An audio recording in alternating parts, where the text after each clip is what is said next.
দিনাজপুরে কোতোয়ালি থানা ঘেরাও করে রেখেছে শ্রমিকরা। তো রাস্তা অবরোধ, বাস দিয়ে অবরোধ করে রাখে এবং অনেক যান চলাচল বন্ধ এবং যাত্রী ভোগান্তির মুখে পড়েছে। তাদেরকে জানিয়ে রাখি যে আজকে দিনাজপুরের কোতোয়ালি থানা ঘেরাও করে রাখছে শ্রমিকরা। ওই ওসির বাড়ি কোথায়, ওর জন্ম কোথায়, সামান পাই যাবে এখন না ছাড়ি দিলে।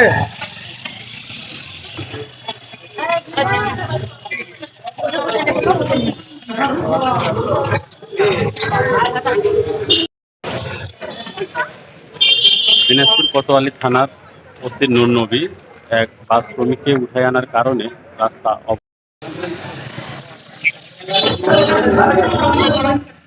তবে কি কারণে উঠে আনছে এখনো জানানো যায়নি।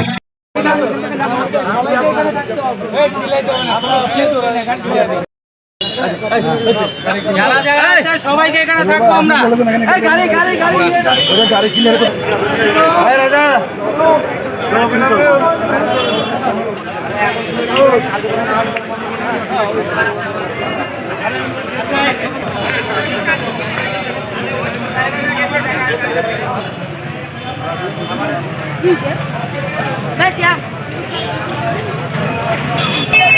দিনাজপুর কোতোয়ালি থানার ওসি নূর নবী এক বাস শ্রমিককে উঠিয়ে আনার কারণে রাস্তা অবরোধ করে রাখে শ্রমিকরা। বর্তমানে রাস্তা অবরোধ, দূরপাল্লা যান চলাচল বন্ধ আছে এবং রাস্তার ভোগান্তিতে পড়ছেন যাত্রীরা।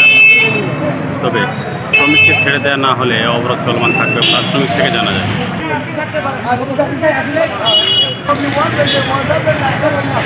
প্রশাসনের আশ্বাসে রাস্তা অবরোধ খুলে নিয়েছে। তবে শ্রমিককে যদি ছেড়ে দেওয়া না হয় তাহলে কাল থেকে আবার কঠোরতম অবরোধে নামবেন শ্রমিকেরা।